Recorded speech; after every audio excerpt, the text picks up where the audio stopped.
Welcome back, y'all. We're going to be talking about Operation 3 and what I think it has done well in, what it's done bad, what it can improve on, and we're going to be focusing on the tour of duty, the type of content it has dropped, the challenges, stuff like that, as well as any sort of balancing changes it has brought with us. I did this with Operation 2, and we're going to be doing that with Operation 3, and we're going to be comparing it with how well it stands up with Operation 1 and 2.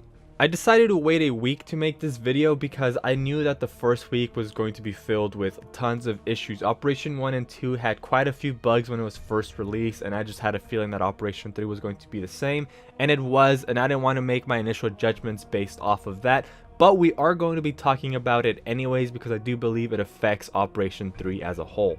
With that being said, let's talk about what Operation 3 has done bad, starting off with its extremely horrible launch. This truly was a big momentum killer. I tried playing it on launch, which was Tuesday, but it just wasn't working, and then I came back on Wednesday and some of the issues were still there, so I actually waited until Friday to start playing it.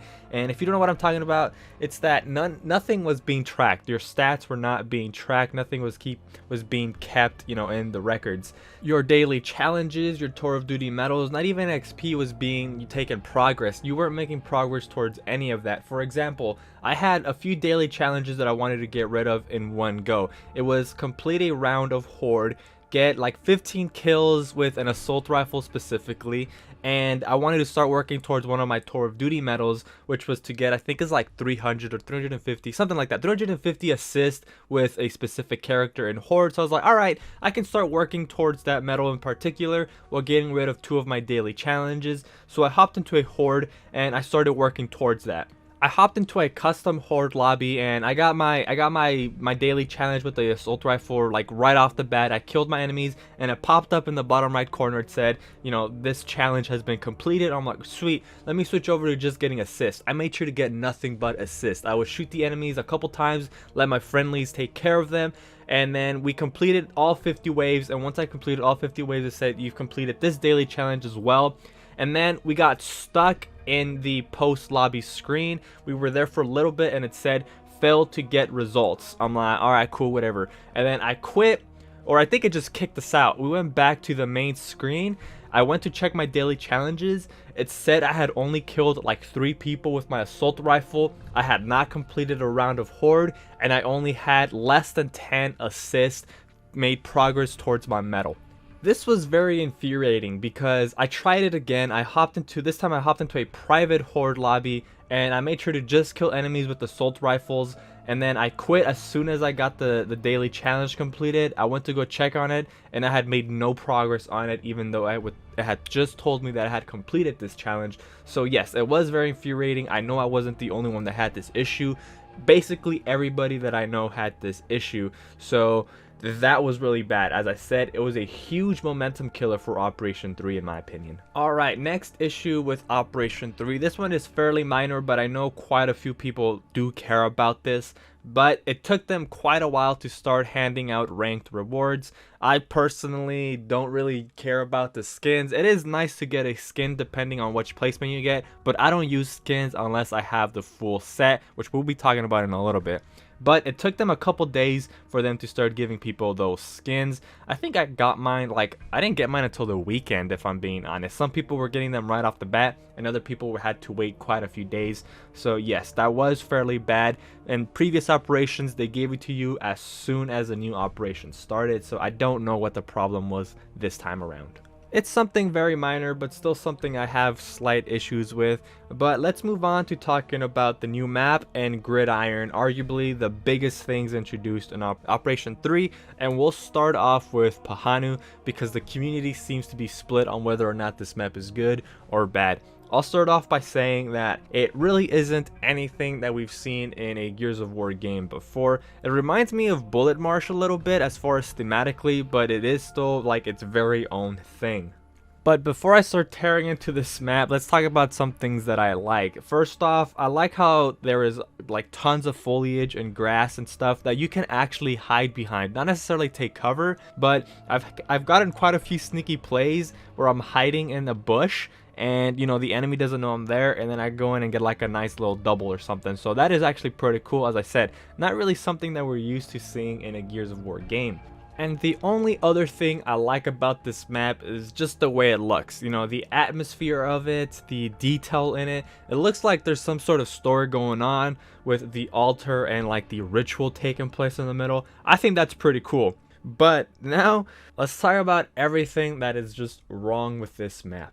In my opinion, this map is just too big and too open. I feel like it was made specifically for Gridiron, which we will be talking about in a little bit. But the map is too big. I don't know what it is with Gears 5 deciding to make their maps big, but I do not like playing on huge maps because matches just tend to go on forever. I've played this map in Gridiron, in Team Deathmatch, and in King of the Hill, and in every single of those game modes. It was a really bad time because the rings are just extremely open. You can't really defend them, and in Team Deathmatch you run around for the entire match without ever seeing anybody. If you take a look at the map, it just looks like there is no clear path. It looks like somebody dropped their Legos and was like, that's it, take a picture of that, that's our new map. It just looks like somebody dropped their Legos. The cover configuration just makes no sense at all. There's just tiny little boxes placed all over the map, and I don't like it. I'm not a big fan of this map. Let me know what you think of Pahang, because as I said, the community is pretty split on this. I personally am not a big fan of it. It's okay in Horde, but I don't play a lot of Horde. But when it comes to Versus, not a fan. I'd rather skip it. I know it's new and people want to play on it, but no, I hate this map. Now, let's move on to something that's good. Let's talk about the good stuff of Operation 3. And you know, we're on the topic of maps, so let's talk about Canals, baby. Canals is back. I made a video showcasing, you know, the Canals through the years from Gears 1 all the way up to Gears 5, and oh man, it looks great. Thematically, it's nothing different from its Gears 4 version, but there is updated like effects and lighting, and it looks really nice. But yeah, it's Canals. It's a great map. It makes sense, you know, not like Pahang. So I really love this map. I haven't gotten a chance to play it a lot because it just doesn't come up on rotation. But yes, please bring back more maps like this. I know you're trying to make your own original maps, but they're just not good. They're pretty bad. So please bring back more original Gears maps that, you know, we know work. Next up, we have characters that they introduced. In my opinion, this is the best roster of characters that they have brought in within Operation. We got Cole, we got Clayton, we got Mira, and we got Therengard. All pretty classic characters, all great. I love them all. And not only did they introduce really great characters, but they made them a lot easier to unlock now. They cost way less scrap to build the totem, and you only need 30,000 XP. Great choice in my opinion. It was a little bit grindy to unlock the previous characters, so making them only cost 30,000 XP without any of the rest of the challenges required is great in my opinion. I've already unlocked 2 of them and I'm loving playing with them. It's great choice, Coalition. Now, let's talk about Gridiron, the big game mode that was introduced for Operation 3. And I'll be honest, I had my doubts on it at first. I didn't think I was going to like it, but I've actually been enjoying it quite a bit. In my opinion, it's very fast-paced. The rounds go really fast. It's just something that, you know, it's something quick that you can hop in and out of. Now, it doesn't work on every map, I'm going to be honest. Some maps are better than others for playing Gridiron. As I said, it feels like Pahang was made specifically for Gridiron, and I feel like you know, Gridiron is meant for those slightly bigger maps. I know I was just complaining about maps being too big, but that's just the way Gridiron is. But I did enjoy it. I do have fun playing Gridiron. It's not necessarily going to be like something that I hop onto every day, but it's nice. It's nice to play it every once in a while. And finally, we have the Tour of Duty rewards. In my opinion, these rewards are far better than Operation 2 and 1 combined. In Operation 2, we actually got quite a lot of skins that you can unlock, but the majority of them were only for the COG characters. This time around, it's basically split, you know, evenly down the middle as far as how many skins you get for the Swarm and how many skins you get for the COG. You do get, in my opinion, an extra skin for the COG because there is a skin for the COG just the regular cog soldiers, and whenever you do that you get one for the male and female version, so I count those as 2 different skins. But overall there is 12 skins for you to unlock. 5 of them are for the swarm and the rest are for the cog heroes, and they look great. You know, some of my favorites are the savage swarm or the savage horde. I didn't think they were going to be bringing them back anytime soon, but man, they are my favorite characters ever since they came out in Gears 3.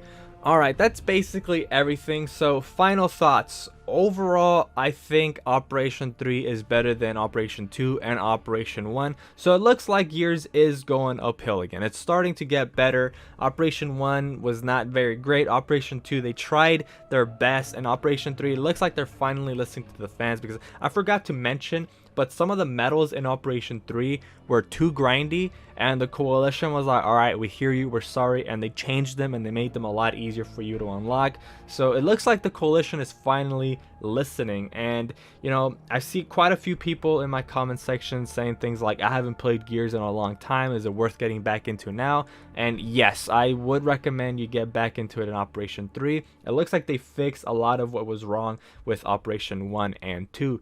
So is it like the best Gears game now? No, not by far. It still has a long way to go, but I can tell that they are making the correct steps to making it, you know, one of the best Gears games. And that's everything I have for y'all today. Let me know in the comments below what you think of Operation 3. What are some things that I might have missed that are great, or some things that I might have missed that were just bad that I didn't talk about in this video? Let me know all that and your thoughts in the comments below. If you enjoyed the video, please leave a like. If you haven't subscribed already, please do so. It helps me out a lot. I post Gears of War content regularly, and as always, hope you have a good one and catch y'all next time.